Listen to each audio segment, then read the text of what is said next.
Boa noite a todos. É um grande prazer a gente estar aqui nesse mais um webinar do Núcleo de Gestão do Trabalho do Anestesiologista, né? É um núcleo, para quem está chegando agora e não conhece, faz parte da defesa profissional da nossa querida Sociedade Brasileira de Anestesiologia. E hoje temos um tema aí bem importante com a convidada VIP, né, a doutora Simone Bonora, tá certo? Pessoa, amiga pessoal, e é uma pessoa que eu admiro, tá certo? A doutora Simone, para quem não conhece, ela é diretora secretária da Febracan e ela é ex-presidente da Copanest Pernambuco, então ela é muito conhecida aí dos colegas Uhum. de Pernambuco, de Recife, né? E é suplente do CONAD no SESCOP, em Pernambuco. O tema que ela vai trazer para a gente hoje, do módulo 6, né, dos webinários do NGTA, é remuneração na anestesiologia, desvendando modelos e oportunidades. Eu queria agradecer a presença de todos que estão assistindo. Quem tiver à vontade, fiquem à vontade para fazer perguntas pelo próprio Zoom. Existe uma ferramenta aqui que chama Q&A, né? QIA, que é Questions and Answers, né? Que é perguntas e respostas, aqui no meu pobre inglês, mas é isso aí. Então você clica aí, faz a sua pergunta e ela vai chegar. Esse webinar ele é gravado em duas salas separadas, né? Onde ficam aqui com a câmera ligada o pessoal do NGTA, que são os moderadores, a gente, os debatedores, e a doutora Simone.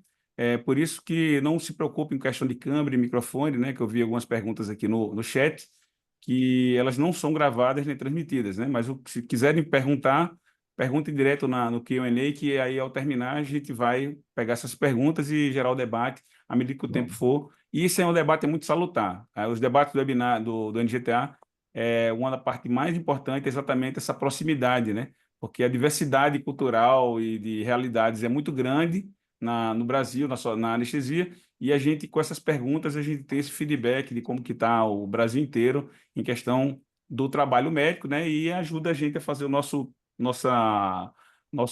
dever aqui na SBA, que é defender o trabalho médico. Passa agora a palavra para a doutora Simone Bonora. Boa noite, gente. Em nome do Diego, queria aí agradecer a oportunidade, né?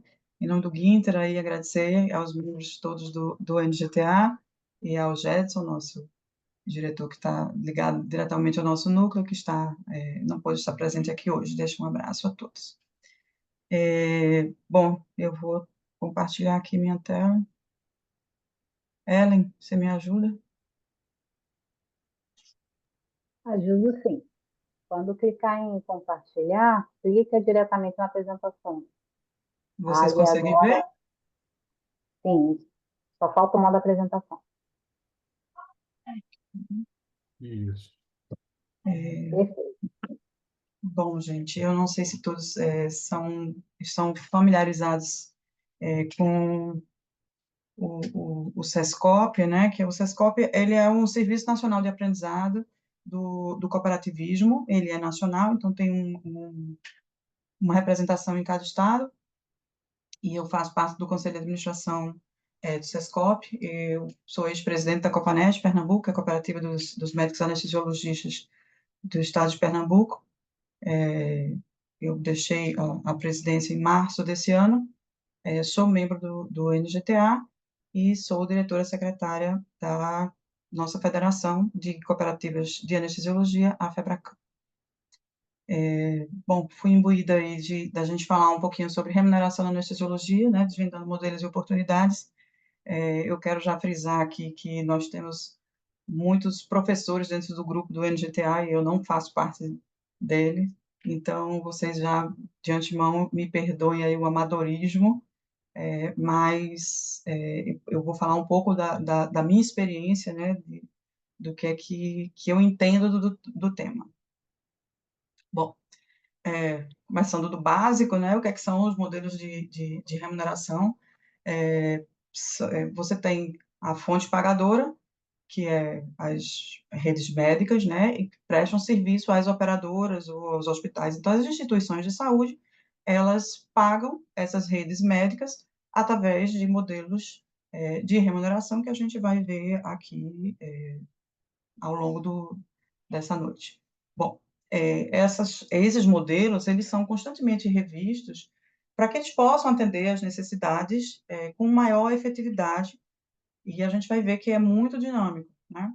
E é fundamental, isso seria um preceito, que aí eu faço até aqui já coloco o primeiro questionamento, né? É fundamental que o serviço prestado ele seja de excelência, né? E aqui eu ponho um ponto de afirmação, que parece óbvio, é afirmação, mas na prática, será que todos prezam por isso mesmo, os tomadores, os prestadores? A gente vai discutir um pouquinho mais à frente. Os modelos mais comuns que a gente tem são o fee-for-service, os bundles ou pacotes, o capitation, o orçamento global, os DRG, que são grupos de doenças relacionadas, né? E a saúde baseada em valor. Conforme a gente vai avançando na existência, no desenvolvimento, na criação desses modelos de remuneração, a literatura afirma haver uma evolução dos modelos, né? Essa evolução tende a colocar o paciente no centro da jornada, né? O usuário no centro dessa jornada, desse modelo tão complexo que a gente vai começar a tentar desvendar um pouquinho. Bom, à medida que o primeiro mais usado no Brasil e no mundo todo é o fee-for-service, é o mais antigo, e que a gente vai ver as peculiaridades de cada um pouco mais à frente. Mas a gente tem, à medida que a gente avança também, o risco, né, ele sai da fonte pagadora, né, das operadoras de saúde e passa a ser dos prestadores de serviço. À medida que a gente avança, talvez a gente excluindo aí a saúde baseada em valor, mas a gente tem uma transferência de risco e a gente vai ver isso um pouco mais à frente. Mas esse modelo tão intrincado de remuneração em saúde, de que atores eu estou falando, né? A gente tem aí o principal, talvez, que seja os usuários, que para a gente chama de paciente, né? Que tem uma diversidade enorme. Eles é quem, ao fim e ao cabo, pagam a conta de todo esse sistema que a gente participa, né? Como um elo dessa cadeia. E aí, esse usuário, ele compra, né? Ele paga por um plano de saúde, então a gente tem um outro agente, um outro stakeholder nessa relação, que são as operadoras de planos de saúde.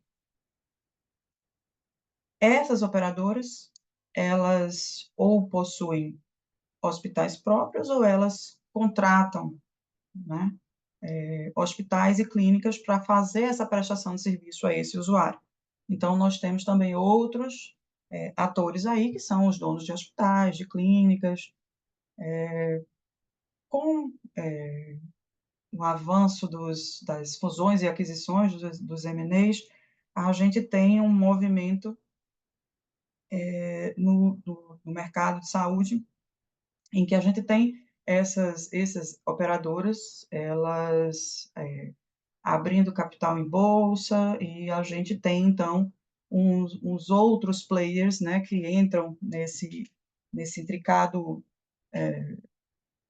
ecossistema, que são os acionistas, né, os donos do dinheiro que eles precisam ter o lucro dele, né, agora, uma vez que saúde virou uma commodity, a gente vai questionar isso um pouquinho mais para frente. E a gente tem ainda os fornecedores dentro desse elo, né? Materiais e medicamentos. Então, no meio disso tudo, espremidinho ali no meio, um cara meio de apavorado, temos alguns médicos, né? Nós médicos. Então, a anestesiologia, ela em sua imensa maioria, a gente está agrupados ou em grupos, né? Grupos de PJs, ou em cooperativas, e aí a gente está dentro desse ecossistema como prestador de serviço também a toda essa rede. Então, a gente é um agente que vai participar de cada um desses pontos dessa rede, né? Então, a gente vai ter relação direta ou indireta com cada um desses agentes, e isso aí, tudo junto e misturado, precisa a gente ter um entendimento melhor de onde é que esses agentes vão atuar para a gente poder chegar finalmente na evolução dos modelos de remuneração, né?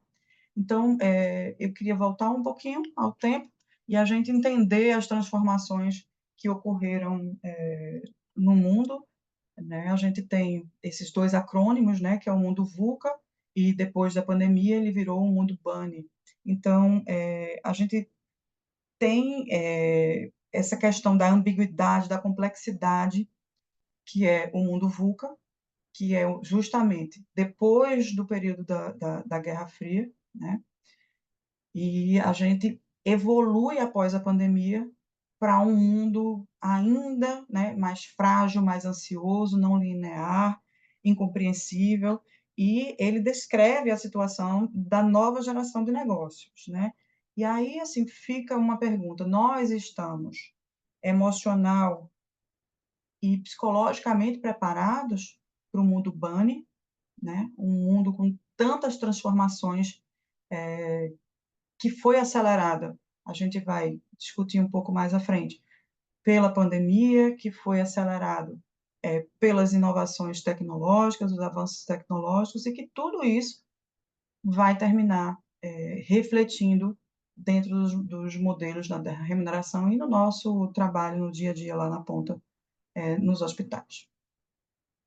Bom, a pandemia mudou completamente várias coisas, e o mercado de saúde, que já vinha num momento de muito margens muito estreitas, né?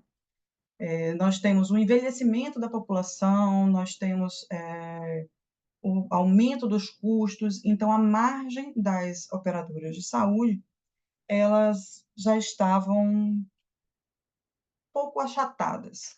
E aí veio a pandemia e desarrumou crises econômicas e desarrumou ainda mais esse cenário econômico, né? Para nós médicos, um impacto imenso, e para a população como um todo, dentro da saúde mental, e aí a gente volta à questão do mundo BANI, né? Um mundo BANI, um mundo instável, um mundo volátil, não mais volátil, mas agora já bem mais instável, incerto, as incertezas do mundo dentro da fragilidade mental com que os médicos foram impostos durante a pandemia, aumentam ainda mais essa complexidade desse momento. Então, o que é que a gente precisa entender? Houve um movimento de mercado.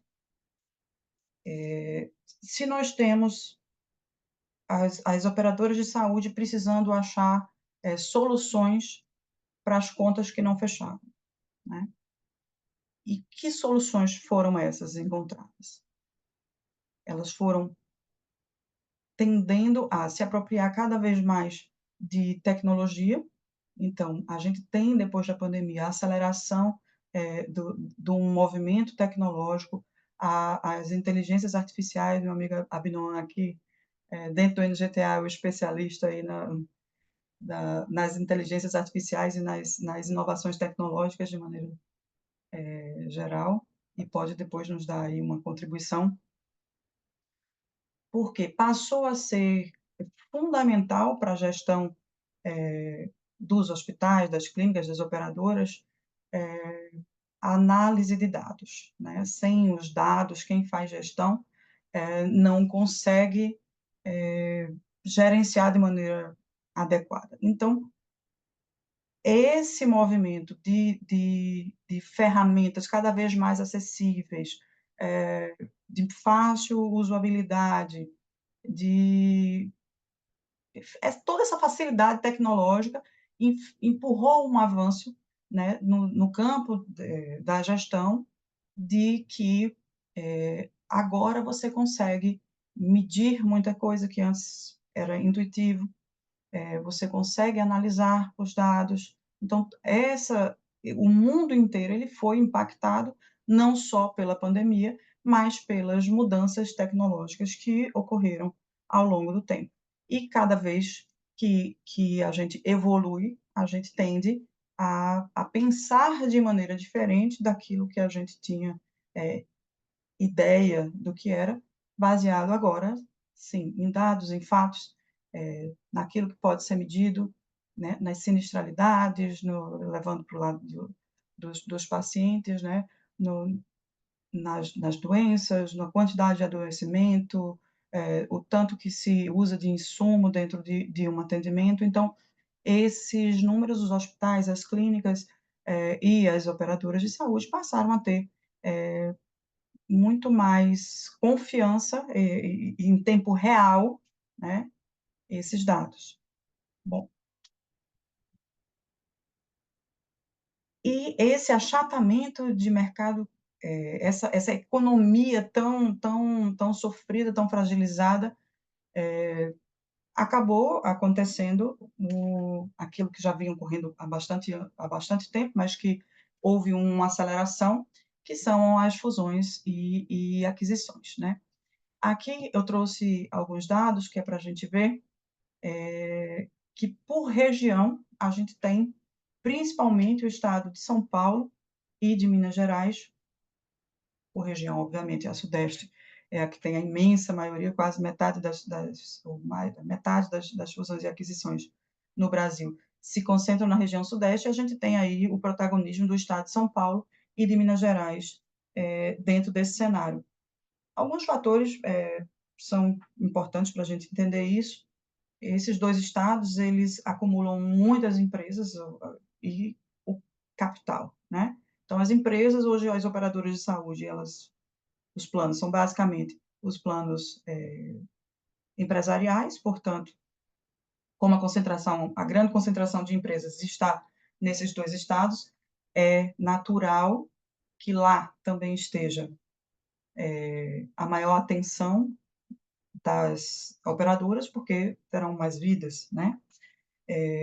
Também a gente sabe, São Paulo é a capital nacional do capital, do dinheiro, né? Lá é a principal bolsa de valor e a gente, onde tem o dinheiro, fica mais fácil a tomada de decisões. Então, para essas fusões, muito o que aconteceu foram fusões horizontais e fusões verticais, né?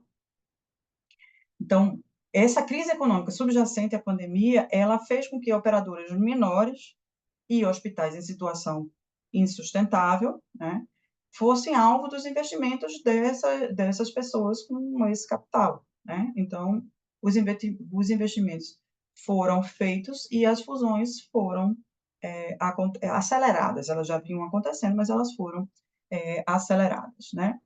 E a gente tem dois tipos de fusão e aquisição. Ela pode ser feita horizontal, quando um hospital compra um outro hospital, um hospital maior compra um hospital menor, um hospital que está em boas condições financeiras e administrativas, ele compra um outro hospital ou uma clínica, eles estão na mesma área de atuação, né? Então, é considerada uma fusão ou aquisição horizontal. Do mesmo jeito, se uma operadora compra a carteira, né, de uma outra operadora, é uma fusão também horizontal, e existem as fusões e aquisições verticais, que é quando uma operadora compra um hospital e aí ela passa a integrar toda a rede de atendimento,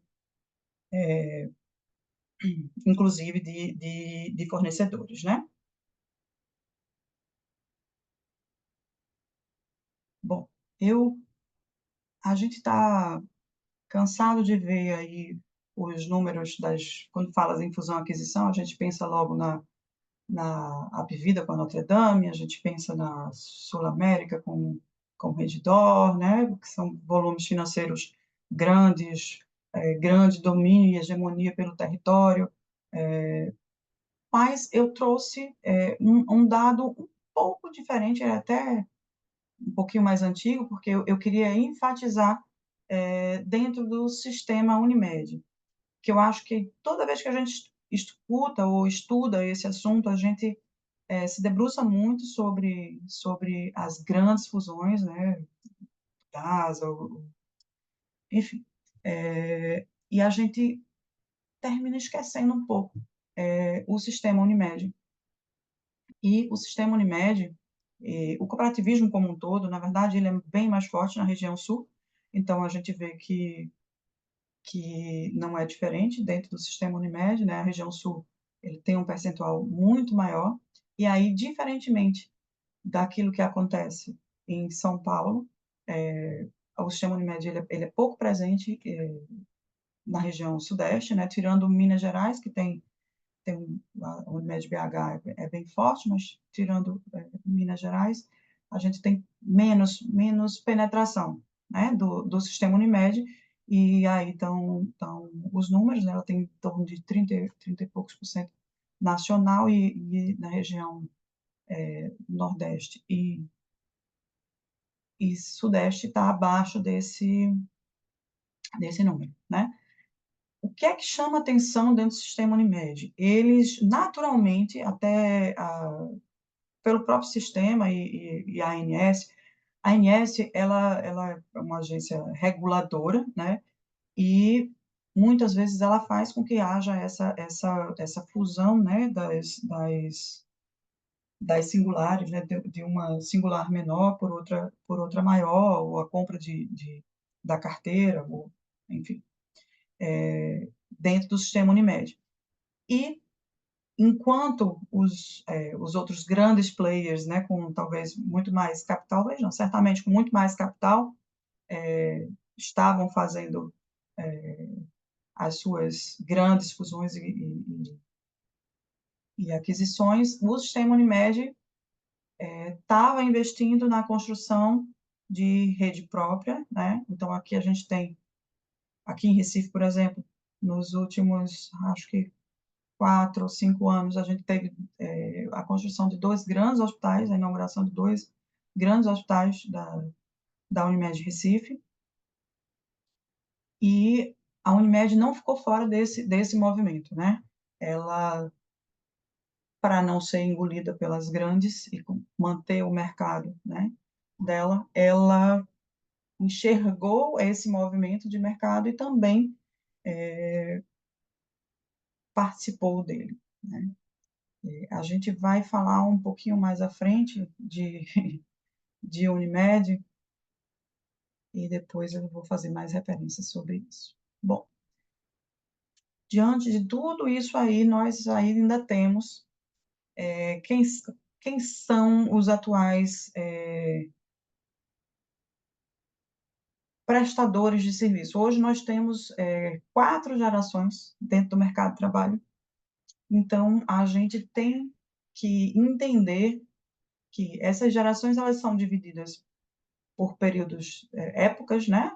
Cronologicamente, temos os baby boomers, aqueles nascidos entre 46 e 60, não é exatamente uma data, mas são alguns marcos históricos e as evoluções tecnológicas que terminam moldando comportamentos e tendências de modo de trabalho, de consumo, de todas essas gerações, né? Então, hoje, dentro do mercado de trabalho, nós temos 4 gerações aí dentro. Então, é outro grande desafio para os gestores, dentro de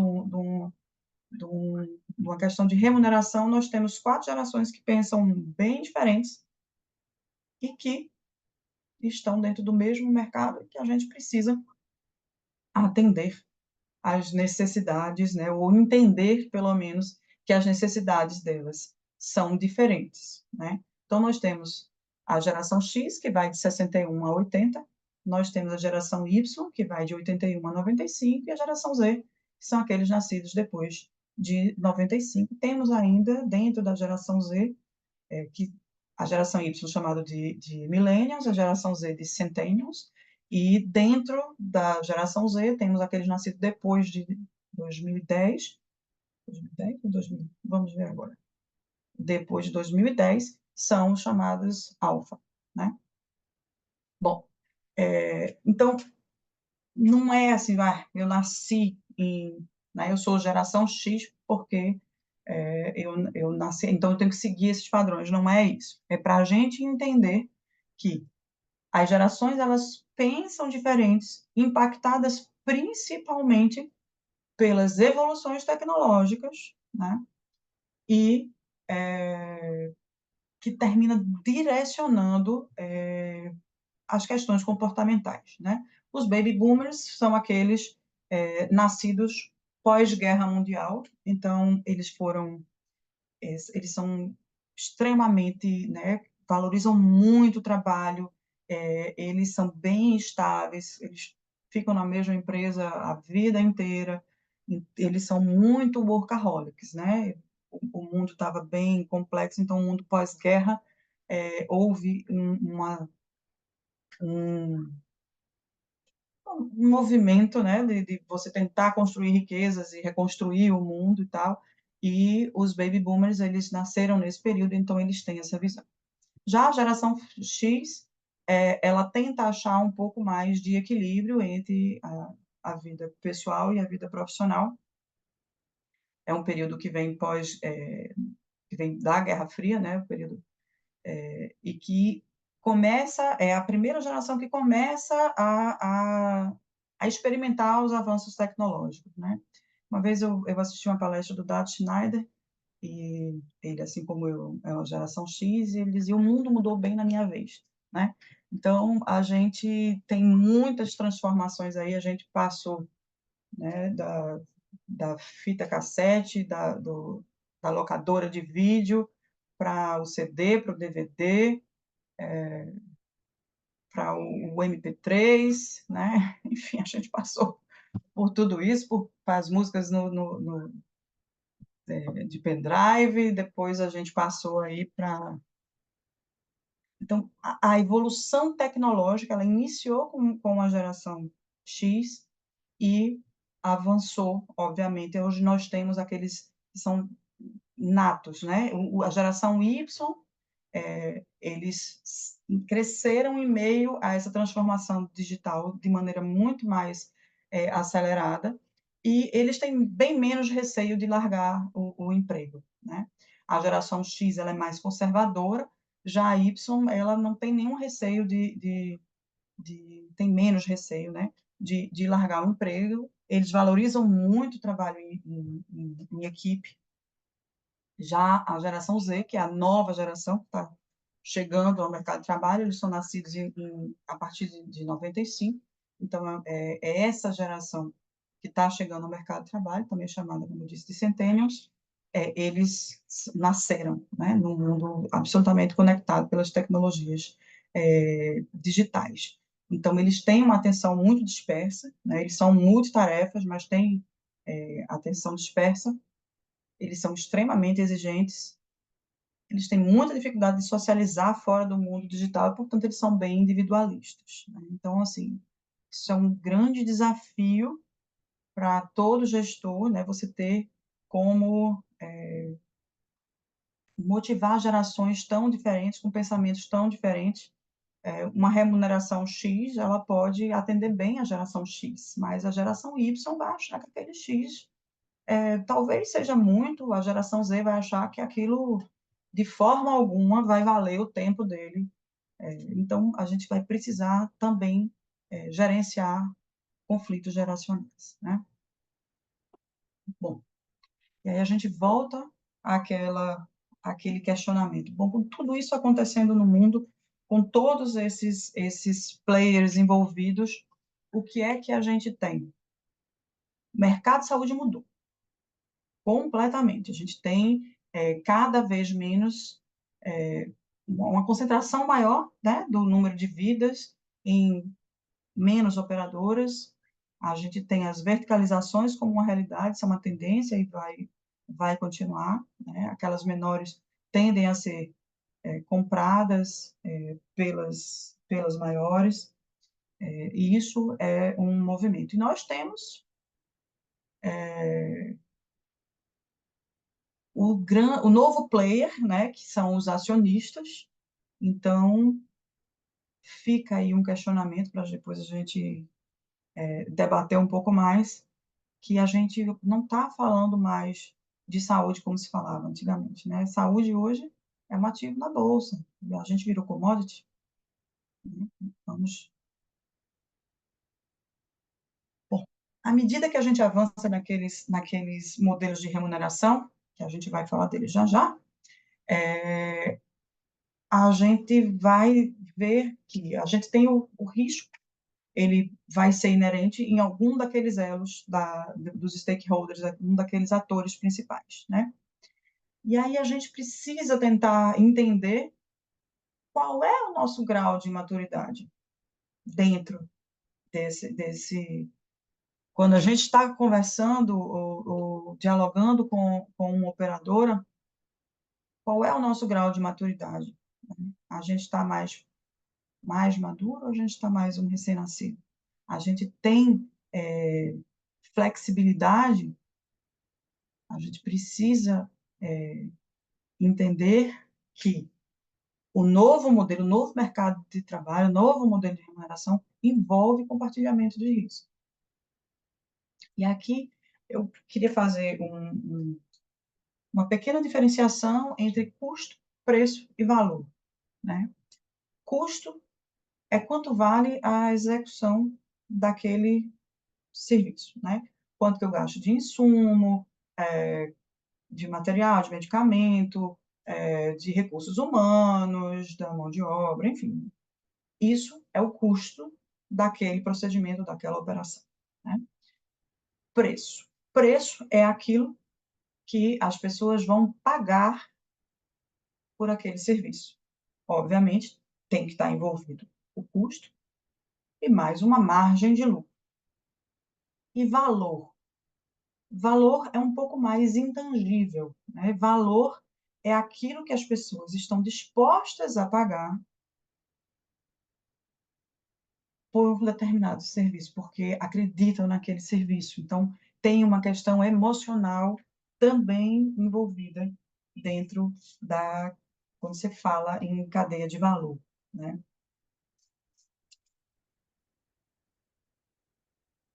E a gente entra aí, então, num outro ponto que quem teve no CEBIGS desse ano pôde assistir aí a palestra do professor Zeca de Mello, e que ele falou sobre confiança em saúde, né? Acho que esse é um grande desafio, porque à medida que você está evoluindo nos modelos de remuneração, você vai precisar ter cada vez mais relação de confiança entre os prestadores e os tomadores de serviço. Você vai precisar cada vez mais compartilhar dados. Eu tenho que ter total transparência nessa relação, né?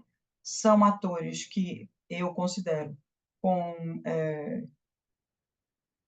objetivos não tão convergentes, com forças distintas, né? Você não pode comparar a força de uma grande rede como a Apivida Notre Dame com uma cooperativa ou um grupo de anestesiologistas, né? Então, são forças completamente díspares, mas que precisam ter uma total confiança e compartilhamento de informações.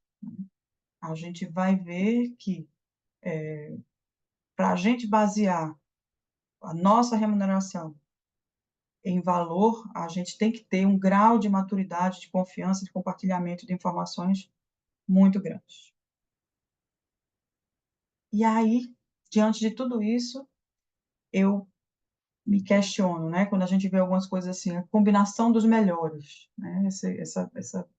Essa imagem me chamou a atenção, e eu não sei a experiência dos colegas aí, mas assim, aqui em Pernambuco, a Notre Dame, a gente tem poucas vidas, a carteira muito pequena mesmo, nunca tivemos grandes dificuldades, mas com a turma da Abelhinha é uma relação bem difícil. Eles, né, se consideram aqui, né, a operadora de plano de saúde que mais cresce no Brasil, a custo de que eu volto aquele meu primeiro slide lá em que eu pergunto, a excelência faz parte, né? Será que faz? sempre, para teoricamente, o tomador de serviço, ele quer excelência na sua prestação de serviço, mas a teoria é uma coisa, a prática nem sempre é a mesma. Bom, diante de toda essa confusão que a gente já viu aí, o que é que fica, né? O que é que faz a gente refletir? A gente tem aqui um centro cirúrgico, um ambiente que todos nós, anestesiologistas, estamos absolutamente familiarizados, conhecemos de cor, o que para muitas pessoas parece inóspito, para a gente é um ambiente altamente familiar, me sinto à vontade, estou bem tranquila ali dentro do centro cirúrgico, né? Mas, diante de tudo isso que a gente está vendo aqui, a gente precisa sair de dentro do centro cirúrgico, a gente precisa entender de negócios, a gente precisa entender de gestão, a gente precisa, e não só os grandes líderes, né? E aqui eu deixo o meu, a minha saudação, né? Aqueles que se dedicam à gestão, que se dedicam, além de fazer anestesia, né? E que se dedicam a essa outra grande área, que se dedicam à parte de representação também, que muitas vezes a gente está lá fazendo a nossa atividade no dia a dia, recebe os nossos honorários e não se preocupa, porque tem alguém que está se preocupando em toda essa cadeia de valor e de ações que são necessárias para que a gente consiga estar tranquilo dentro do centro cirúrgico fazendo nossa anestesia sem pensar em muito mais outras coisas, né? Então, a gente precisa entender de indicadores, a gente precisa entender que os dados, eles são absolutamente necessários para quem faz gestão. A gente precisa sair de dentro do centro cirúrgico e mergulhar um pouco mais nesse outro mundo, entender o que está acontecendo fora da nossa caixinha, da nossa sala de cirurgia, né?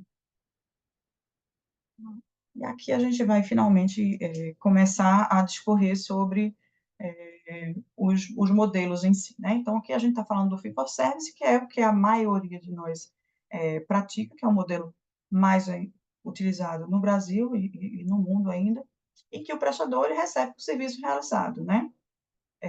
Então, quanto maior o número de procedimentos, maior a remuneração.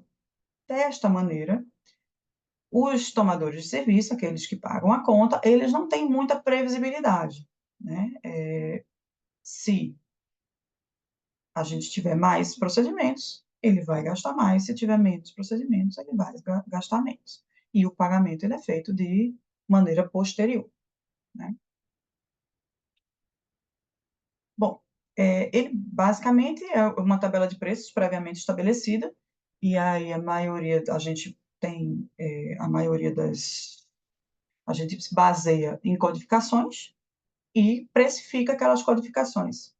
Eu estava hoje mais cedo conversando com o Abinoam, e a gente comunga de algumas inquietudes, vou chamar assim, que eu acho que o fee-for-service, ele é muito, sei lá, endemoniado, não sei como é que a gente pode falar, mas assim, as pessoas gostam muito de dizer que ele é muito feio, sabe? Não presta para nada o fee-for-service. Eu, particularmente, não acho que é bem assim. Acho que para a nossa especialidade, o fee-for-service, ele tem grande serventia, ele precisa ser repensado, revalorado, talvez, os preços. A gente trabalha com uma tabela com 8 portos anestésicos, né? Então, a margem é muito pequena, né? E aí eu vou deixar para o Abinoam ele falar lá na parte da discussão o que é que ele me disse hoje mais cedo, quando a gente estava discutindo um pouquinho sobre o tabelão da Unimed, né? Que está para ser lançada amanhã, não, depois da manhã, né? Bom, o pagamento baseado em quais e quantos procedimentos são realizados, né? No caso de ter uma reintervenção, precisar de uma reoperação, é um novo procedimento, é uma nova cobrança. No fee-for-service, você não tem a jornada do paciente, você não tem desfecho. Então, são episódios individualizados, né, e que faz com que o paciente ele passe de mão em mão de profissionais, né, na mão de vários profissionais, sem necessariamente ter uma jornada completa interessada. Veja, toda vez que a gente estuda, né, os modelos de remuneração em saúde, eles estão muito, mas muito mais ligados, obviamente, que eles fazem menção também aos prestadores de serviços, que são os profissionais médicos, mas eles estão basicamente pensando na relação dos dois maiores players, digamos assim, que são as operadoras e os donos de hospital. Então, assim, muito do que a gente vai falar aqui, no meu entendimento, ele vale muito, faz muito sentido para clínicas e hospitais, mas faz pouco sentido para aqueles profissionais terceirizados, médicos. A gente pode entender algum deles um pouco como sendo melhor em algum sentido, mas que na prática, no dia a dia, é um pouco complexo da gente chegar naquele entendimento. Bom,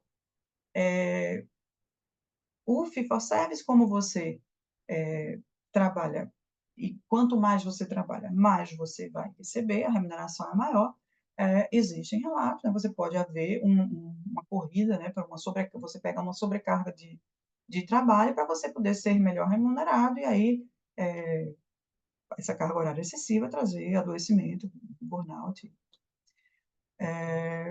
Bom, como é que, se essa conta é aberta, se quanto mais eu produzir, mais eu vou receber, como é que a operadora, a pagadora da conta ali, se defende disso? Glosas, né? Então, o grande problema, a grande dor de cabeça do modelo de fee-for-service para o prestador de serviço são as glosas, né? São altos índices de glosas, e a operadora tem um budget, né? Um orçamento ali a cumprir, e aí ultrapassou aquilo, às vezes faz glosas lineares ou orienta lá a equipe para ajustar, né, aquele serviço realizado ao budget que ele tem, e aí as glosas são os principais mecanismos, é o principal mecanismo utilizado como que defesa da operadora para chegar naquele número que ela queria para aquele mês, né? O segundo modelo que apareceu aí ele foi exatamente um movimento da operadora tentar se defender digamos assim, do fee-for-service, tá? Eu não estou querendo dizer aqui que isso é um palco de eterna briga, não. Às vezes dá para a gente entender, mas se entender. Mas normalmente estamos em lados um pouquinho opostos, né?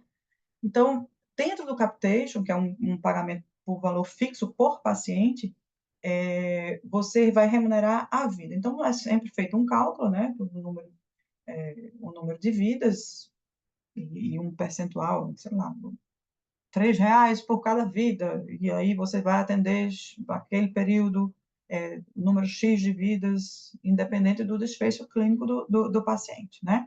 Então, você sai de um modelo em que o risco, né, o custo maior estava na mão dos tomadores de serviço, e aí você vem com outro modelo que ele joga esse risco nas mãos dos prestadores, né? Você não tem como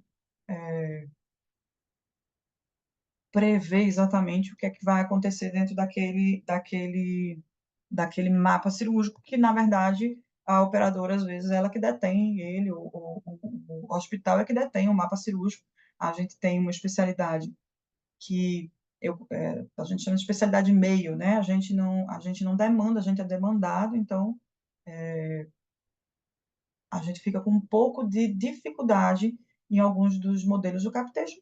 Veja, a gente precisa ter uma relação de confiança muito grande com o tomador de serviço, para que a gente tenha um pouco de gerência dentro dessa escala, dentro desse mapa cirúrgico, porque senão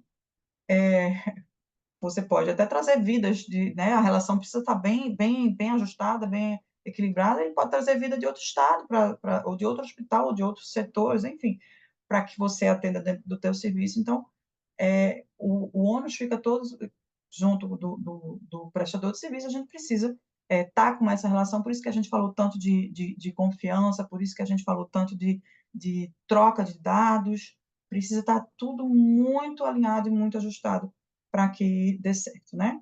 A remuneração é calculada por um valor fixo, né, do número de vidas, ele não considera as complicações e reoperações, nem o desfecho clínico, por isso que o ônus é todo de quem está prestando serviço, mas há uma previsibilidade de receita, eu sei exatamente quanto que vou receber, eu só não sei quanto que vou gastar, né? É aquela questão do custo, preço e valor, né? Eu não sei qual vai ser meu custo para aquele mês, né? É justamente isso, os custos eles não são tão precisos.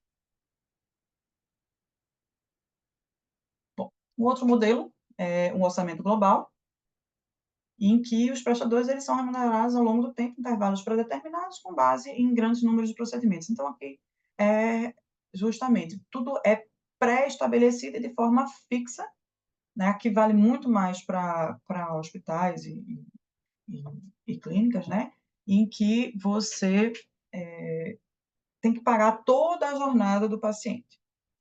Então, você precisa gerar equipes, protocolos, enfim, você vai fazer com que aquela equipe toda esteja engajada, uma equipe multidisciplinar que ele tem que atender, porque aquele orçamento ele vai valer desde a internação do paciente até a alta do paciente, né?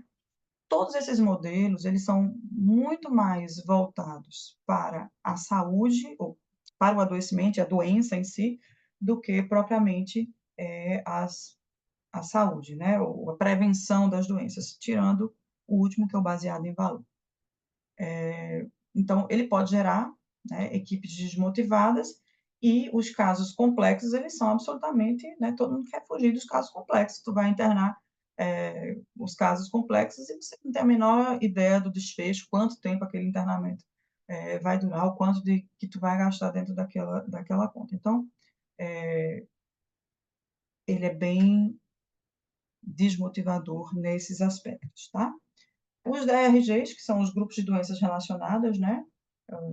Pacientes são remunerados, a remuneração ela é feita por grupos de pacientes com o mesmo diagnóstico. Então, assim, mais uma vez aqui eu tenho uma certa dificuldade de enxergar o modelo para a anestesiologia, mas o propósito é da fonte pagadora justamente normatizar, né, os pagamentos e poder fazer com que os protocolos de atendimento, né? Então, você faz o protocolo de atendimento, então, a gente tem protocolo de internamento na UTI, o paciente entra dentro da emergência, se ele tem tais sinais, ele vai para a UTI. Pode estar, não, eu estou bem, estou serelepe, não, mas ele fechou, ele termina indo para a UTI. Então, são os protocolos de atendimento para fazer toda essa jornada do paciente. Mas aí, o que a gente tem de desvantagem dentro desse modelo? É que o foco, como eu falei, ele está na doença e não na prevenção de internações evitáveis, né?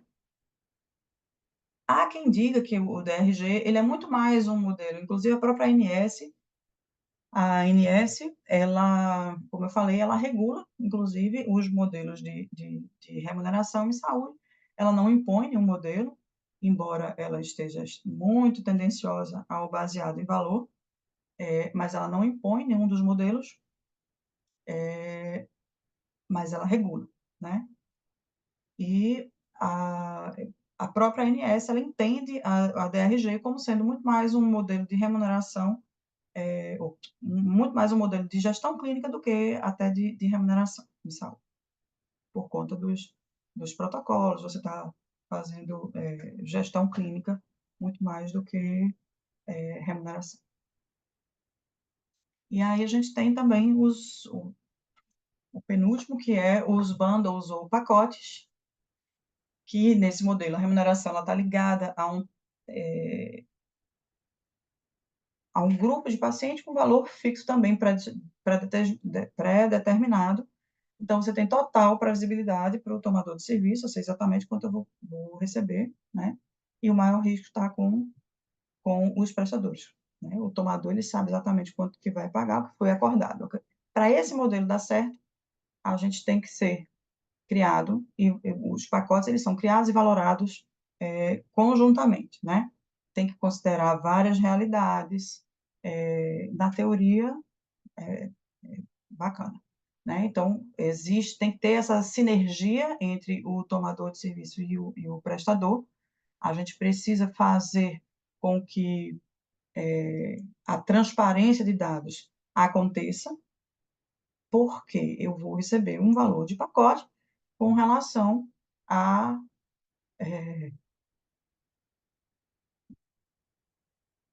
a uma patologia, né, ou uma determinada cirurgia, e eu vou ter que ficar dentro daquele pacote, e aí os hospitais trabalham também muito com pacote, mas a gente sabe que várias especialidades cirúrgicas também já estão trabalhando com pacotes dentro do modelo dos bundles, né? Eles conseguem fazer um pagamento também por performance. No fee for service também dá para você criar alguns indicadores e fazer um pagamento por performance, sim. E os bundles também você bonifica aquele cirurgião que tem melhor resultados, menores complicações, e a gente tem as especialidades cirúrgicas, muitas aderindo a este modelo, né? Mas ela requer, como eu falei, uma relação de confiança e união entre os prestadores e a operadora, né? E a última, que é considerada a evolução de todos os modelos, que ela deveria reunir todas as qualidades dos demais, né, em um único modelo, é a única, como eu já falei também, que ele serve muito para a atenção básica e preventiva, né?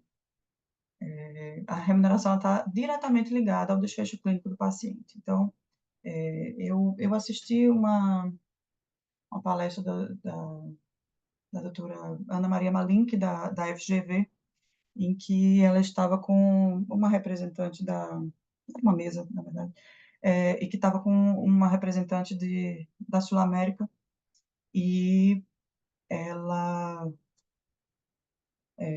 a representante da Sul América falou de alguns cases, né, que eles têm. A ANS, ela tem um manual de implementação da remuneração baseada em valor, e tem alguns projetos pilotos, né, com algumas operadoras. E aí a Sul América tem uns projetos pilotos desses, e nessa colocação, a representante da Sul América é, é lindo, né, baseado em valor, o paciente está no centro de tudo, o foco é na experiência do paciente, o resultado, a qualidade do atendimento, ele tem que sair satisfeito daquela jornada, né? A gente tem que evitar os gargalos e as negligências durante todo o procedimento e internação do paciente, mas a prática, né? Mais uma vez. E aí a plateia estava cheia de profissionais de saúde, prestadores de serviço, e assim, foi uma enxurrada de questionamentos, de colocações. Ué, mas vocês estão excluindo clínicas, vocês estão. E aí foi uma enxurrada de comentários, né? Que aí a gente, às vezes, precisa olhar para os modelos e entender que, na teoria, eles funcionam de maneira muito melhor, e eu não estou aqui sendo negacionista com relação a esses modelos ditos mais evoluídos. Eu só acho que eles se aplicam melhor a clínicas e hospitais, e um pouco menos para os prestadores médicos. Para algumas especialidades médicas, eu entendo que funcionem. A anestesiologia, eu vejo algumas dificuldades em alguns deles, né? Bom, o objetivo, como eu falei, né, é a experiência do paciente, e se preocupa com a economia e a sustentabilidade. Veja, isso aí é um acrônimo que a gente não tem para onde correr, né? É uma equação que precisa fechar dentro daquele mundo caótico, né? O mundo caótico que a gente está vivenciando, com todos aqueles atores dentro dessa relação, precisam pensar, sim, em economia e sustentabilidade. Isso é absolutamente fundamental, né? A gente precisa achar um equilíbrio entre eles, e talvez o equilíbrio esteja não em um só modelo. Bom, aqui é a capazinha do guia que eu falei lá, da ANS, ela tem esse guia de implementação de modelos de remuneração baseada em valor. Ela está bem animada com, com, com esse modelo, né? Eu acho que é um modelo que se presta muito para prevenção, para atenção básica, né? Como ele pensa muito no paciente, ele é evitar o adoecimento, né? Não é, um modelo tão focado dentro de hospitais, né? Mas para que ele ocorra, você precisa de muito investimento, e aí talvez somente os grandes players que estão com capital ok em dia consigam caminhar mais rapidamente nesse sentido. Porque você precisa adotar indicadores de qualidade. Como é que eu mensuro o valor? Como eu falei, é, é, não é muito palpável, né? Ele o preço é uma coisa, o custo é outra coisa, o valor ele é um pouco intangível, né? Então, a gente vai precisar adotar, né, os indicadores, as ferramentas, os dados, eles são absolutamente necessários. Mas na remuneração baseada em valor, eles são fundamentais, né? No caso dos médicos, a remuneração é por indicadores de desempenho individual. E aí a gente fica aqui um outro questionamento, né? O valor, ele é dado pelo usuário, mas quem coleta esse valor? Quem vai dizer qual é a precificação desse valor, né? É o usuário? Não vai ser, né? Então, se uma das duas, se é o tomador de serviço que diz qual é o valor daquele intangível, né, daquela execução, que é um valor intangível da execução daquele trabalho, a gente fica numa relação um pouco desconfortável, né? Bom, para isso existe uma mudança de mindset, precisa, né? Precisa mudar. O foco não é mais na doença, não é mais no adoecimento, é no paciente, no não adoecimento dele, na jornada dele dentro da instituição.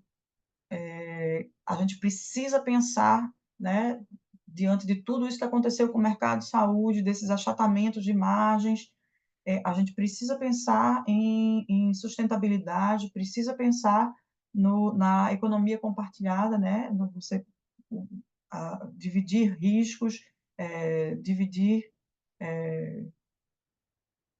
informações. Então, para a gente caminhar para esses modelos, a gente precisa estabelecer uma relação de confiança muito grande. Para tanto, precisa mudar o mindset, a cultura organizacional, né? E aí a gente tem aqui o ciclozinho vicioso que quer ser quebrado, que é, né, uma tensão de qualidade presumida, quer dizer, eu não meço, eu não sei direito, né? Uma baixa cultura avaliativa, eu acho que tá legal, né? E a gente, com isso, né, faz com que aumente, né, muito volume, altos custos, contas elevadas, despesas que não fecham, não cabem dentro dos orçamentos das empresas, né? E aí levam muitas delas a quebrarem, usuários desassistidos ou movimentos de enxugar a rede, né? A gente tem algumas operadoras, muitas operadoras, na verdade, partindo para uma rede mais compartimentalizada, né? Aqui a gente tem, por exemplo, a Cacivida, a a Sul América tem um também, esqueci o nome. Bom, em que você restringe a rede de atendimento, né? Olha, aqui eu estou vendendo um produto mais barato, mas você só tem direito a tal laboratório, a tal hospital e a tais prestadores de serviço. Então, a rede de médicos ela é também diminuída, né? Então, isso tudo é reflexo dessas contas elevadas, das despesas crescentes e que precisa se chegar a um ponto de equilíbrio, né? porque ao fim e ao cabo acontece que o paciente, ele ou interrompe o tratamento, ou ele, a gente com economia muito, né, louca, ele não tem dinheiro, é um empobrecimento da população, ele não tem dinheiro para pagar o plano de saúde, ou ele é demitido e o plano dele era empresarial, enfim. Então, é um ciclo vicioso que precisa ser quebrado. Como quebrar esse ciclo vicioso? É saúde, remuneração baseada em valor, é manter o fee-for-service, é ajustar o fee-for-service, são os pacotes, são os bundles. O que é que é? Qual é a solução? Bom, de repente a gente pode enxergar algumas oportunidades. Os modelos, eles não são excludentes. Eu posso usar o que há de bom de um, combinar com o que há de bom de outro. Posso modificar, posso tentar aí achar, né, dentro do fee-for-service, se eu tenho uma margem em que você tem entre a precificação de um porte 0, do porte 1, o 2, o 3, quando você sai de um 3 para um 4, a distância é essa aqui, eu posso encurtar essa distância no momento que eu trago mais bandas ou mais faixas de precificação. Eu posso ajustar para algumas especialidades ou para algumas tipos cirúrgicos, algumas cirurgias em que realmente eu tenho um excesso de códigos naquela cirurgia, e aí eu posso fazer, sim, ajustes, pacotes, posso, né? Então, aqueles pacientes que se internam e que têm várias intervenções ao longo do mesmo internamento, já sabidamente, né? Aquele paciente que entrou com uma obstrução intestinal e que a gente já sabe que vai precisar voltar para depois fazer um famoso lava-bucho, né? Uma reop, enfim, as laparotomias sequenciadas. Então, nesse caso, a gente pode pensar em alguns, né? A gente pensando na jornada do paciente, do internamento dele inteiro, e pensar num modelo diferente, né? Então, fica aqui para o debate a gente pensar um pouquinho sobre isso. Foco de atenção, né? A gente pensando que a gente pode juntar todos esses modelos e pensar, bom, o foco de atenção tem que ser, né? Assistência de qualidade, segurança do paciente, desfechos favoráveis, eficiência, previsibilidade, sustentabilidade, controle de despesa. Sustentabilidade é a palavra que a gente precisa. A conta precisa fechar para todo mundo, né? Agora, é para todo mundo, porque às vezes parece que só uma ponta é que é responsável por tão altos custos, e a gente sabe que não é bem assim, né? Então, fica aqui também, né, a oportunidade da gente buscar mais representatividade em lugares na mesa de discussão, né? A ANS está fazendo, como a gente viu, várias discussões sobre modelos de remuneração. Nós temos, né, a SBA tem atuação grande junto à Febracan também, uma proximidade de relacionamento junto com a ANS, com a AMB, o Abinoam aí o nosso, né, representante lá dentro da AMB, o Diego também já fez grandes trabalhos junto com a AMB, a própria SBA, né, ela nos representa de maneira institucional em várias, né, por conta da SBA, que nós temos uma cadeira dentro da AMB, a Febracan, né, as entidades de representação, a OCB, que é a Organização das Cooperativas do Brasil, que tem uma representação política grande, né, é o braço, o SESCOP, ele é o braço educacional, digamos assim, de qualificação das cooperativas, e a OCB é o órgão de representação, né, política e de representação como um todo. A gente precisa buscar, né, mais as entidades médicas para poder fazer parte dessa discussão. Nessas discussões, elas acontecem muito mais entre os grandes players, né, os donos de hospital como os donos de operador, né, e por que não as demais especialidades que também estão sofrendo, assim como a anestesia, a pressão desses players, né. Bom, como desafios, a gente tem que a nossa especialidade, por ser uma especialidade meio, né, a gente não demanda, a gente é demandado, o paciente não é nosso, o paciente é do cirurgião, como é que eu controlo a agenda dos meus médicos, a gente tem uma geração nova chegando no mercado que é extremamente individualista, que tem uma outra geração que pensa muito mais no bem-estar tal, e menos para trabalho. Como é que eu gerencio? Se eu tenho escalas de 12 horas, eu ponho lá, e aí tem um monte de cirurgia de 7 horas da manhã, quando dá 11 horas, estou 4 anestesiologistas ociosos. Como é que faz? E a gente não consegue gerenciar isso. Por quê? Porque a gente, às vezes, não tem o domínio da escala, né? Porque não há essa relação de confiança entre as partes, porque a gente não evoluiu ainda nesse aspecto, muitas vezes. Até coisas básicas, compra de material e medicamentos, né? Quantas vezes a gente está fazendo um procedimento e perde um tempão, porque a ampola não é estéreo, porque aquela gase não absorve nada, meu Deus do céu, ela parece uma renda, né? E, bom, então, a gente precisa começar a, a pertencer um pouco mais dentro do centro cirúrgico, fazer-se valorar dentro do centro cirúrgico, né? Eu tive a oportunidade pelo Sescop, fazer um curso de gestão em saúde na PUC de Lisboa e tive contato com o gestor do sistema de saúde de Portugal, e ele me disse que o gestor do centro cirúrgico dele é um anestesiologista. Se vocês sabem tudo que acontece no centro cirúrgico, né? Aqui no Brasil, a imensa maioria são enfermeiras, né? Pelo menos aqui no Nordeste, aqui em Recife, essa é a grande realidade. Então, assim, quem comanda o centro cirúrgico são enfermeiras. E lá, ele disse, dentro do centro cirúrgico, quem comanda meu centro cirúrgico é um anestesiologista. Bom, eu coloquei aqui um outro ponto, que é a cultura do desperdício, né? E a improdutividade.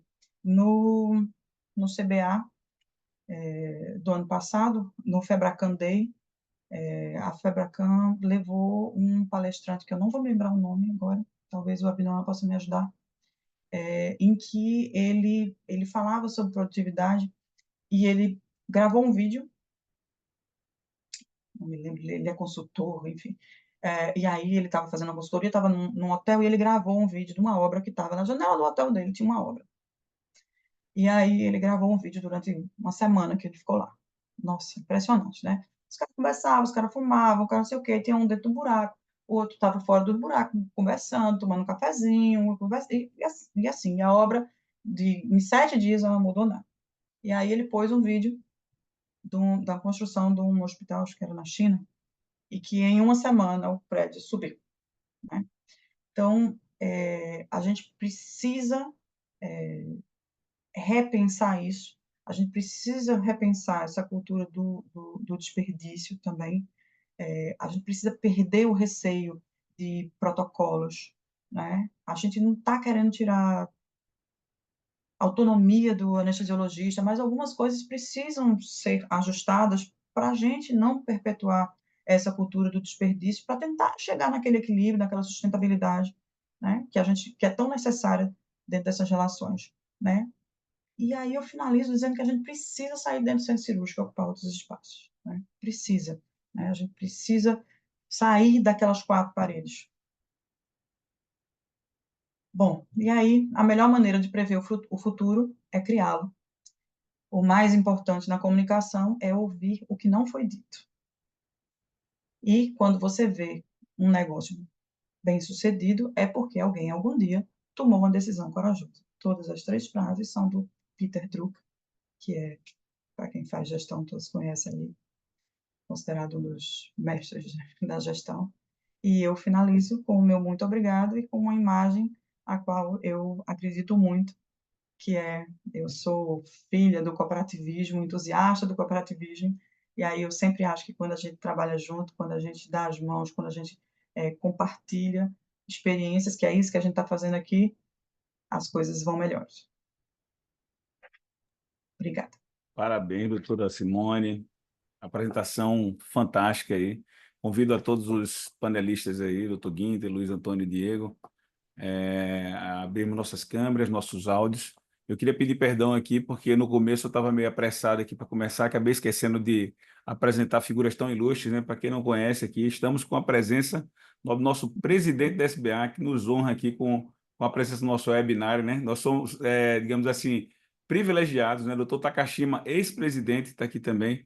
Doutor Mauro Pereira, ele faz parte do NTGTA e ele é lá da SAEG, né? O vice-diretor-presidente da SAEG. E doutor Guinter é o nosso coordenador desse núcleo tão maravilhoso que eu tenho orgulho de fazer parte aí, tá certo? Já temos duas perguntas aqui, temos pouco tempo para terminar.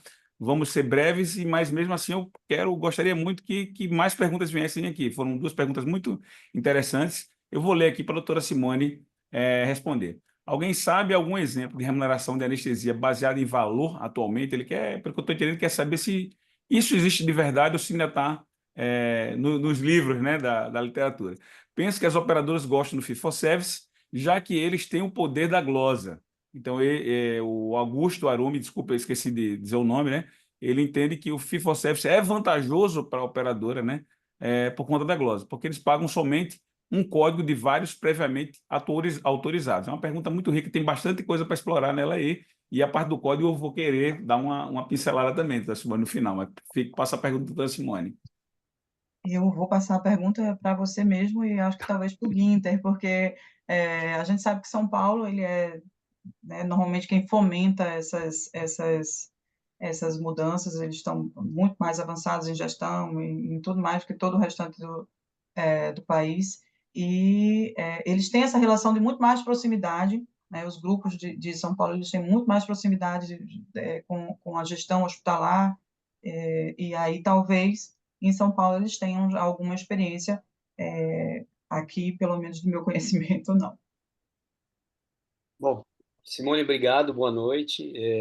Eu vou tentar responder sua pergunta, obrigado e parabéns pela aula. Você conseguiu expor exatamente o tema de uma forma muito bacana, inclusive falando das gerações, falando das dificuldades, das fusões e aquisições, para entrar de vez ao tema. Mas antes, rapidamente, eu queria só chamar o doutor Luiz Diego, nosso presidente da SBA, só para fazer algumas colocações referente ao trabalho que a SBA vem fazendo ao tema tão importante que é o que nos atinge no dia a dia.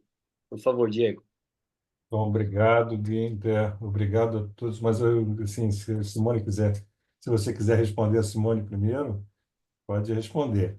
Não, Mas, assim, não, mas fica à vontade, Diego. Fica à vontade e aí a gente olha já... só, eu queria primeiro dar uns parabéns à Simone e a todos vocês, ao NGTA, e a presença daqui do Takashima, que sempre prestigia e faz parte do NGTA. A SBA, nesse aspecto de contribuição para a remuneração, eu diria que a Simone falou uma coisa muito importante. Como estão as fusões, como estão as operadoras. E assim, eu queria deixar só uma mensagem para os que estão nos assistindo.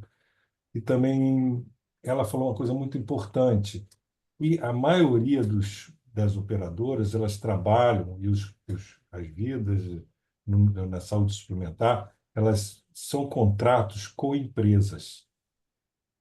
E isso daí tem cada vez mais diminuído com pejotização.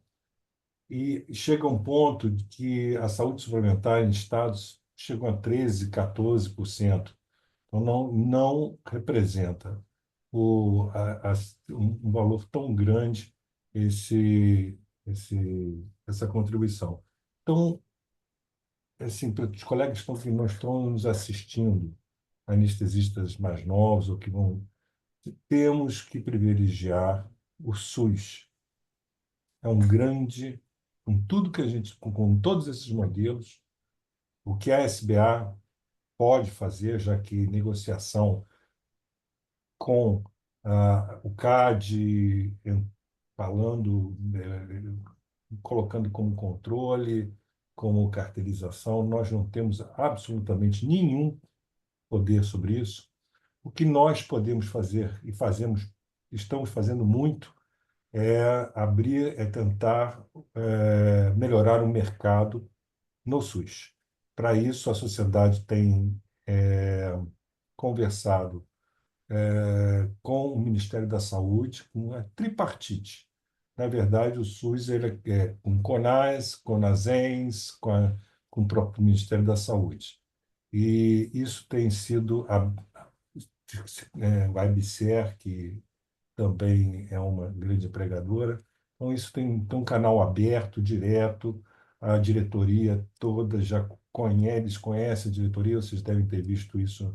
Então, eu só queria deixar esse recado aqui, que diante desse de mercado competitivo e de fusões e de, como já foi dito pela Rapvida em um webinar, que nós somos commodities, não, Takashima? O Takashima se lembra disso muito bem. Então, assim, eu acho que a relação é muito importante. O cooperativismo, eu estive no Congresso Cearense e escutei o Júlio da cooperativa do Ceará e assim tem trabalhado com o SUS com um bom resultado, pagando, honrando seus compromissos.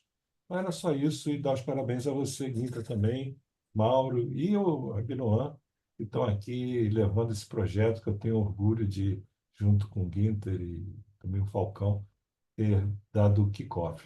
Tá bom? Muito bem, muito bem. Simone, rapidamente, só respondendo à pergunta do colega, eu vou tentar esclarecer. Saúde baseada em valor, quando a gente fala, ela tem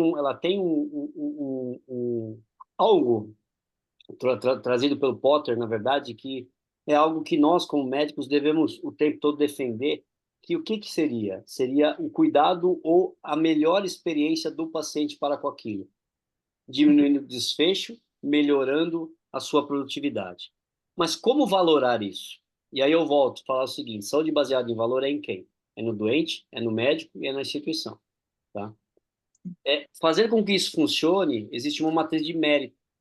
Então, quanto melhor o desfecho, melhor a pontualidade, melhor o NPS, que é a experiência do doente, tudo isso é de alguma forma metrificado e repassado ao corpo clínico, repassado ao serviço de anestesia, repassado aquilo. Já existem serviços que fazem isso? Sim, já existem serviços que fazem isso. É fácil? Não é fácil.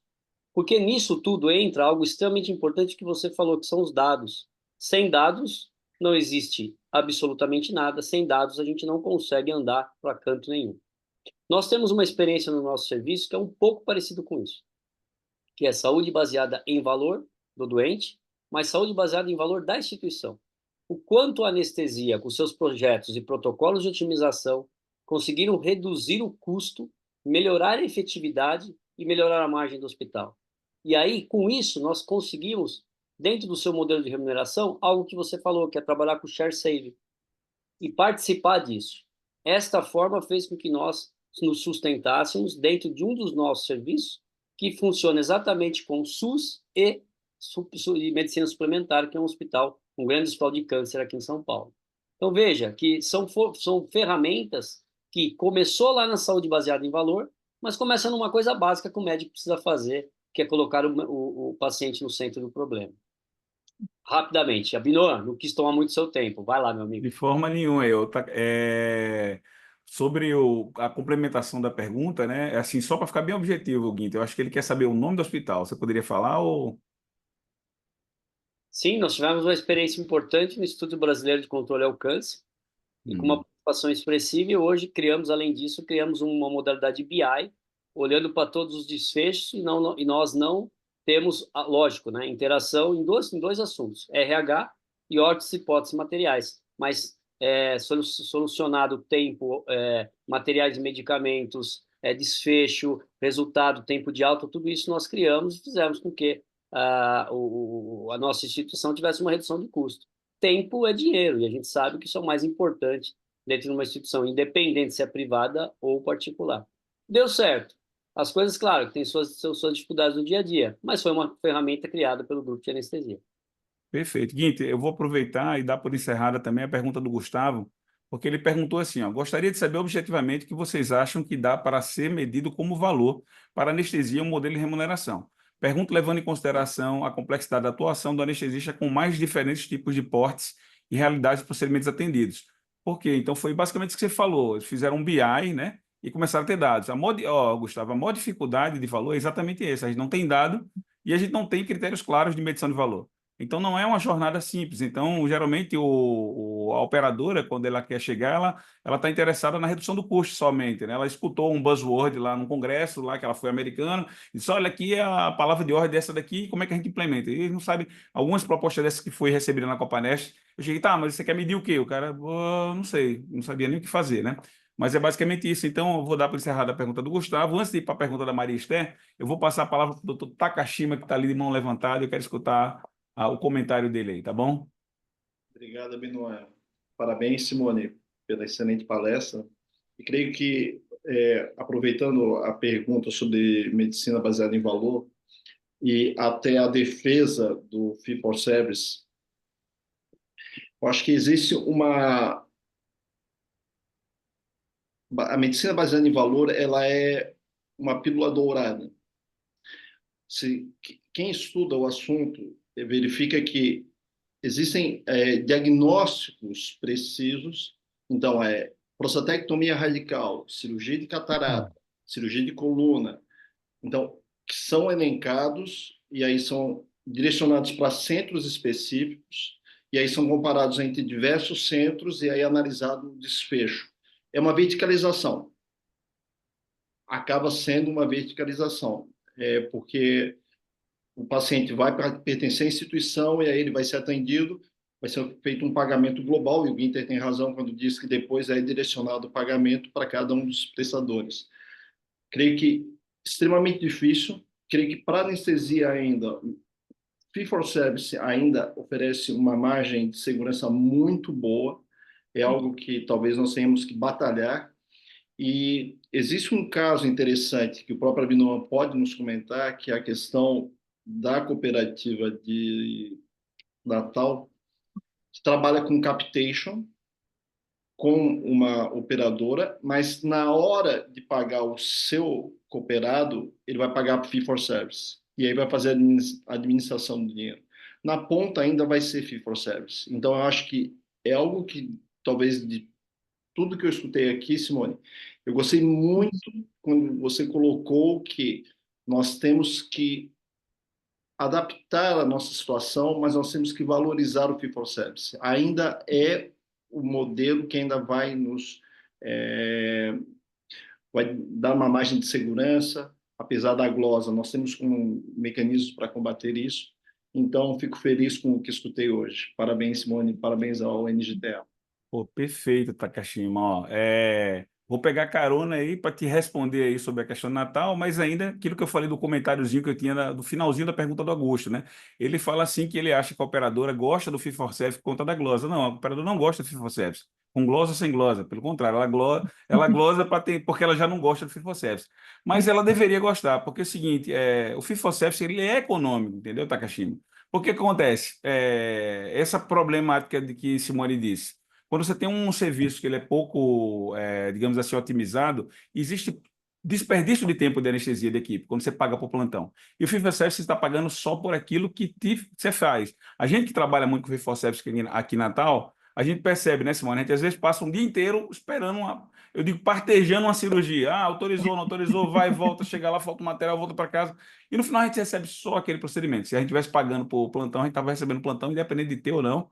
E aí leva também a uma busca, digamos assim, uma preguiça por produtividade. Se eu vou ganhar a mesma coisa, como é que eu vou querer fazer aquilo? Isso também é visto como uma coisa ruim no Fee for Service, que leva o quê? Se você, por exemplo, como advogado, você cobra por processo, ele vai querer criar demandas para você, que você esteja sempre com problema para ela poder ganhar, né? Então, o que acontece? Tem uma frase que me preocupou aqui no Augusto, que é uma crença que tem em todo mundo. Diz, olha, eles glosam códigos previamente autorizados. Existe uma crença de que a operadora não pode glosar aquilo que é previamente autorizado. Existe até gente que fez jurisprudência, estudo jurídico, mas isso, para mim, no meu entender, mais que eu sou um estudioso desse assunto, é uma grande mentira, porque começa pela ANS. O processo da ANS é solicitação, você pode ver, tem guia de solicitação, guia de autorização e tem guia de execução, são 3 passos. Na solicitação, entre a solicitação e a autorização, o que eles veem, basicamente, é se o beneficiário ele tem direito àquele procedimento caso ele seja executado.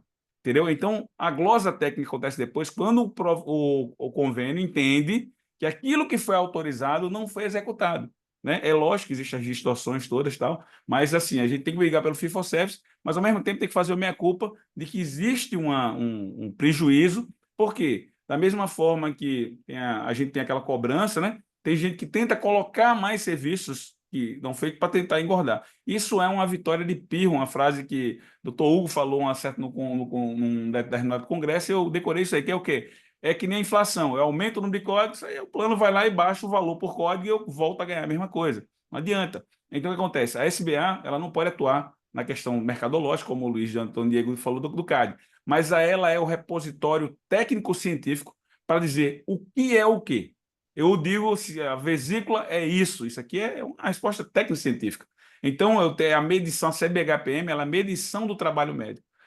Qualquer tipo de produto, desculpa a comparação, mas seja banana, ouro, prata, o que seja, eu tenho que ter uma forma de medir. Eu não posso chegar a medir ouro em litro, eu meço ele em grama, entendeu? Então, isso é uma coisa técnica. Então, a SBA tem sim e tem atuado firmemente o NGTA junto com o MB nessa questão da medição do trabalho médico. Depois que o trabalho está medido, eu consigo agora discutir a remuneração lá fora. O que acontece é que tem, dos dois lados, né, o minha culpa, gente aqui do nosso lado tentando medir a coisa de uma forma errada para inflacionar, ele tem 1 quilo de alguma coisa lá, ele quer dizer que é 2 quilos, e do mesmo jeito lá do outro lado quer dizer que é menos, né? Então, assim, é essa, digamos assim, as questões aí.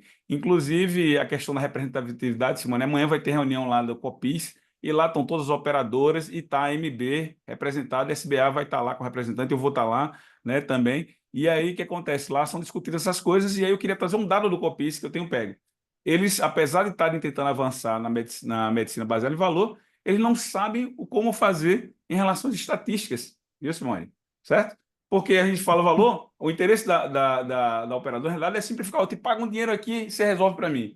Só que ele tem que informar o que ele está fazendo. Então, aí, no momento que eu mudo o código, que é essa questão voltando ao tabelão, desculpa estar tomando a fala, mas é importante falar, Eu já falei demais, Abinão. o tabelão da Você... Unimed, qual é o problema? Quando você pega um grupo de representantes, que eu, digamos assim, não vou desmerecer o trabalho que eles fizeram, foi um trabalho técnico, mas não houve a discussão na MB dos pares. Existe um caminho para se fazer isso, né? Então, tem sugestões, eu falei para a Simone, que eu achei muito boas as sugestões. Eles dividem o porte lá de A a Z da anestesia. Eu poderia fazer essa sugestão para a MB, a SBA ia apreciar e provavelmente aprovar. Mas eles fizeram isso para poder conseguir baixar alguns portes, né? Então, o que acontece? No momento que ela disse que uma cirurgia que é cobrada com 3 códigos passa a ser cobrada com 1, pense que a estatística dessa patologia ou dessa cirurgia ela vai mudar, vai ter um corte na estatística. Vai olhar para a estatística daqui a 10 anos e dizer, é engraçado, em 2024, todos os doentes de tal doença se curaram, porque simplesmente não tem mais aquele código, não foi informado para a ANS, né? Então, o que acontece? As pessoas não estão percebendo isso. E lá eles discutem isso. Se fala no valor, mas não sabem ainda como fazer. Então, mas o plano quer fazer a gente acreditar que a coisa está muito feita. Então, se a gente não dá... As experiências boas que tiveram são experiências como o Guinter fez. A gente tem que estar parte do processo. E aí era uma das perguntas que eu tinha colocado para você, Simone. Você fala o seguinte, o prestador que se preocupa com o custo da operadora, se preocupa com a economicidade, essa questão do share saving aí, né? Isso é uma vantagem competitiva ou não no mercado? Em relação à operadora, ela vai contratar quem está preocupado, o Guinter que está preocupado a fazer estatística, ou não? Isso é uma pergunta provocativa, porque tem gente que quer, não, eu quero só o fee for service, não quero me preocupar, a operadora que se vire. Então, eu queria dizer para você, deixar essa pergunta para você. Veja, é uma pergunta provocativa que eu até mencionei ela lá no início, né? Que eu botei a minha interrogaçãozinha lá, é um ponto final ou é interrogação? Veja, é a mesma coisa quando você me apresenta a remuneração baseada em valor. Quem pode ser contra? Quem pode ser contra pôr o paciente no centro das atenções, né? Quem pode ser valor, você querer agregar valor àquilo, né? Então, ninguém. Então, na teoria, que você está perguntando, é óbvio que eu vou querer aquele melhor prestador, aquele que vai trabalhar junto comigo, que vai analisar, né, como o Guinter falou, trabalhar um grau de maturidade de gestão que a gente precisa galgar para poder chegar lá, não é qualquer um. Por isso a pergunta eu direcionei para o Guinter, porque eu sei que lá, aqui em São Paulo, as pessoas, os grupos de anestesia estão bem avançados nesse sentido. Mas todas as operadoras estão buscando a excelência, estão buscando esse melhor prestador, né? A teoria, sim, eu estou fazendo uma economia para você. Veja, a gente tem um exemplo do Rio Grande do Norte. Vocês apresentaram economia para uma determinada operadora e foram preteridos. Uma economia com melhor prestação de serviço e foram preteridos. Então, nem sempre isso é uma realidade. Por mais que eu tenha um serviço, que eu estou aqui, a gente está compartilhando riscos, a gente está dividindo o bolo, eu estou gerando economia para você, mas ainda assim o prestador, o tomador, se não quer. Então, Exatamente. é raro, mas acontece. Exato, perfeito. É importante, mas assim, não é garantia, né? Porque Não é existem outros garantia. interesses.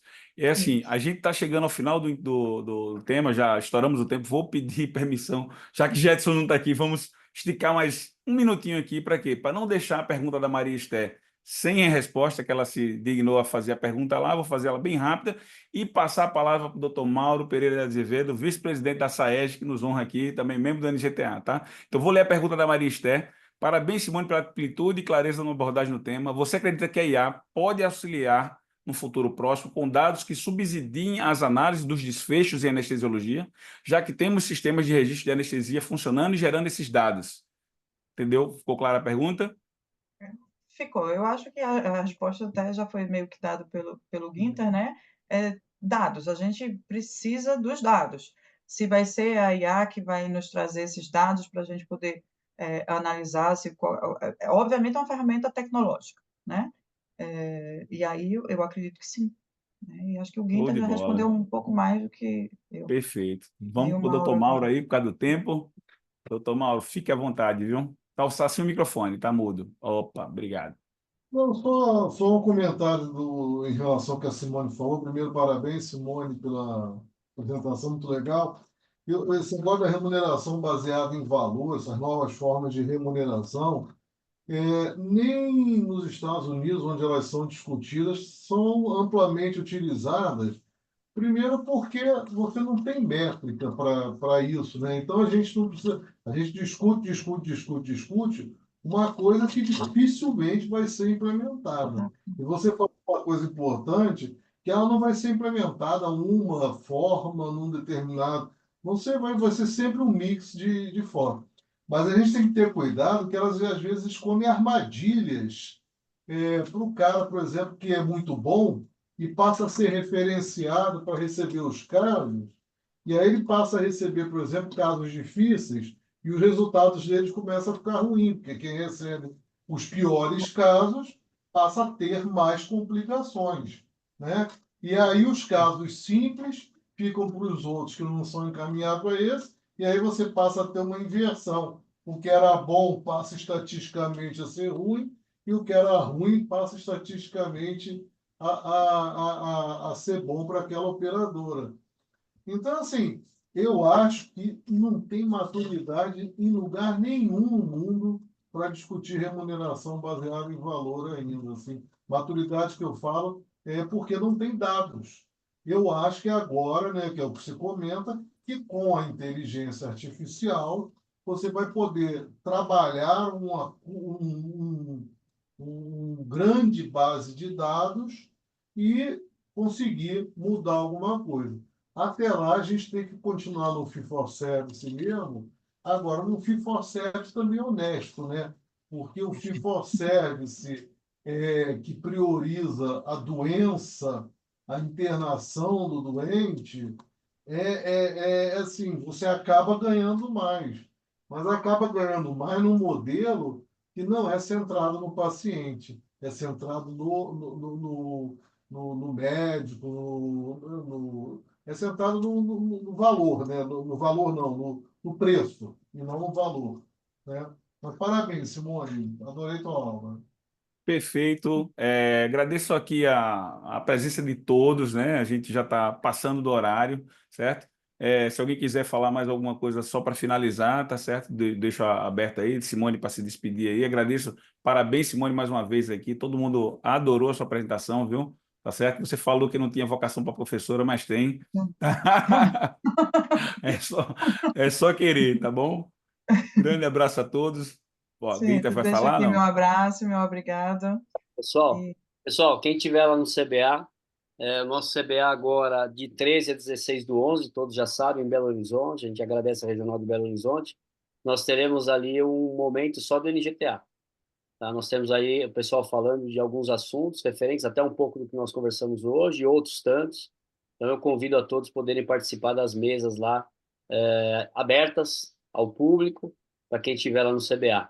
Certo, Ellen? Show de bola. Bem lembrado aí, viu, Certo, Gui? dia 16, de 10h30 às 11h30 e à tarde, das 14 às 15. Perfeitamente, Esperamos todos, pessoal. Um Um abraço. abraço. Tchau, Até gente. Boa mais. noite. boa Abraço. noite. Obrigado, Abinô. Excelente, obrigado. Show Um de abraço a bola. todos. Boa noite. Maurão, abraço.